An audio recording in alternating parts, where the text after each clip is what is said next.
So normally I script videos. There's a strong reason for that. It's a good way for me to articulate my thoughts. It's a good way for me to actually think about the point I want to make. And today is not one of those days. This is different. So as you can see, my transmission is out of the Audi. And I wanted to I have a tendency to get hyperbolic about things, and I have a tendency to look at everything through rose-tinted goggles. And today I wanted to provide some reality, and I hope, I wish I could have heard this 3 years ago, but I hope this can help someone end of the day. I'm about 8 empty brake cans deep on cleaning this thing.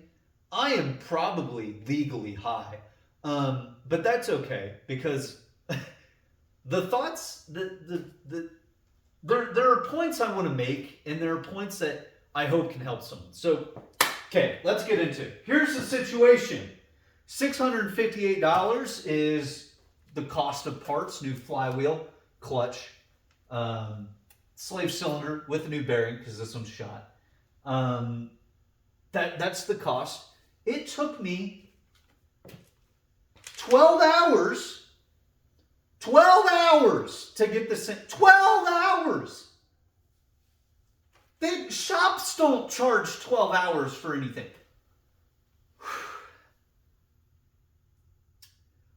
I want to be crystal clear about something because I think on the internet it's very polarizing, and people want to have this: never buy a German car, it's too complicated, they don't make sense, you're going to be high off brake clean, right?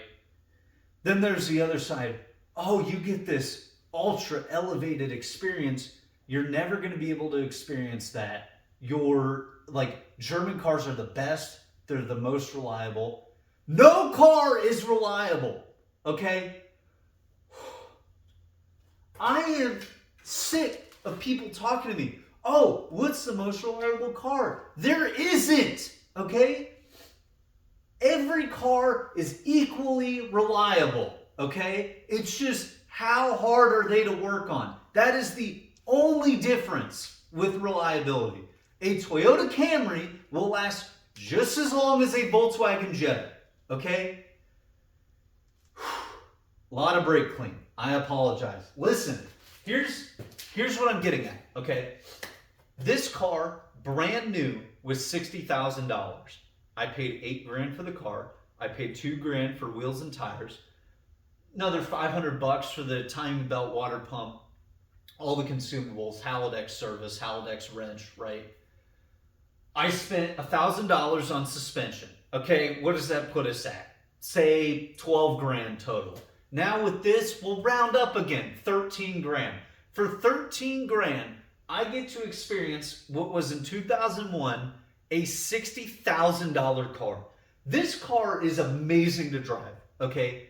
There is no Honda Civic that drives like this car. There is no Toyota Camry that drives like a Volkswagen car. I want to be crystal clear about that. But here's the distinction I want to make. Yes, this car is complicated. Yes, it is annoying to work on. Is your Toyota Camry going to be 30 minutes to drop this transmission? Yes. Is my Volkswagen Beetle 30 minutes to drop the entire engine and $40 to put a new clutch in? Yes. This is not a supercar. We are not at that level. When we're talking about cars, I'm talking low to mid-range cars, okay? Now, here's where I'm at.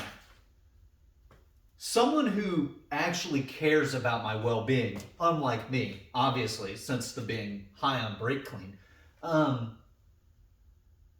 this is an abusive relationship, okay? Because this car drives so good and allegedly is very stable at high speeds, right? I thrash it, okay? I do. Listen, I'm a decent driver. I can shift, okay? I'm not dragging the clutch. But I drive this thing freaking hard, okay?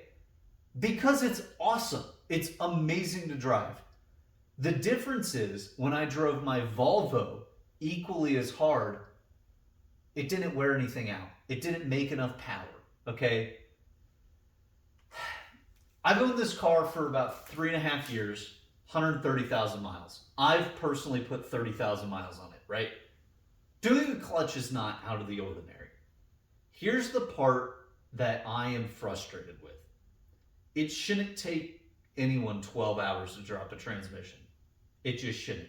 We had to move every single power steering line. We had to take off the charge pipe. We had to take off the starter. We had to take off an extra bracket for this all-wheel drive system. There was a lot to do, and I understand why. Okay, they packaged a lot into this tiny car. A lot of brake clean. I can't. It's still, listen, it's cold out. Okay, I know it says well-ventilated area, whatever. Listen, here's the point I'm trying to get at. And I wanted to instill this reality in some people. I knew this going into it, and it's still frustrating. When I sold the Volvo, I was upset. In fact, last night when I was talking to this person, I was reminiscing, and I missed that Volvo. And I made it clear in my first Volvo, the Volvo video, I made it clear why. It was such an amazing machine, and it wasn't that it was overly unique or special or looked good. It got me through some tough times, and the Audi has too. I want to be clear. The Audi has been great. It has not left me stranded. I say it's an abusive relationship, but really it hasn't treated me wrong. This is normal. I shouldn't be upset about doing a clutch. But kind of a reality sunk in that I'm not as attached to this car as I thought I'd be. Which is weird to say because I'm the same person who gets attached to any car I have. I mean, I had a $2,000, 200,000 mile Volvo that I still regret selling. Do you understand that? You understand how emotionally screwed I am, right? That I'm getting attached to things like that, but it doesn't feel like I'm the owner of this car. It's almost like it's too nice, and people think it looks too good. And the Beetle looks good, but you know, my dad and I did that. This is just, I just put this. Like, I bought this and I did the maintenance. I did a little tune on it. I put some cool wheels on it, but it's not really mine. And I think that was the most upsetting part about last night taking this out. It wasn't the cussing. It wasn't my dad yelling at me for not reading the manual. It wasn't the 45-degree angle we had to take it out of. You know, it's weird talking to someone who cares about you and they'll say something simple and you're just like, this is an abusive relationship. You know, I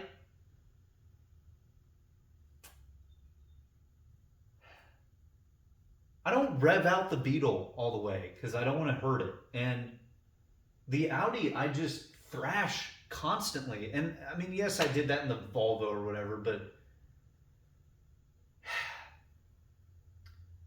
here's where I'm at.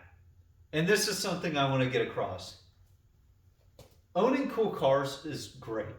And I think everyone wants a car where you're willing to put all the money into and you're willing to rebuild time and time and time again.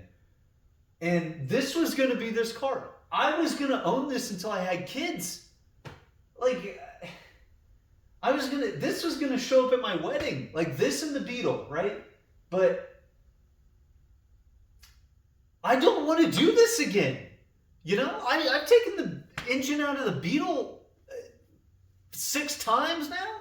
It doesn't bother me. This bothered me. Taking out all the power steering lines and having to bend things out of the way, having to take both axles all the way out. I don't want to do this again. And I think that's okay. Here's what I'm getting at. Owning these cars is a lot of work sometimes. And this is normal, once again, normal things you have to do. It's okay to do the work, drive it, enjoy it, and then be done and move on. And I know for some people that's a normal thing to happen, to buy a car, do a little maintenance on it, drive it till something else happens that you don't want to deal with, and you just sell it. It's bizarre for me. I was gonna run this thing into the ground, and I know I'm a different person now, but I just wanted to get this out there that if you're going through that and you're working on something and it's tough, I think you can be quick to just sell it immediately. Don't do that. As much as I hated doing all this, you're not going to have to do it again, right?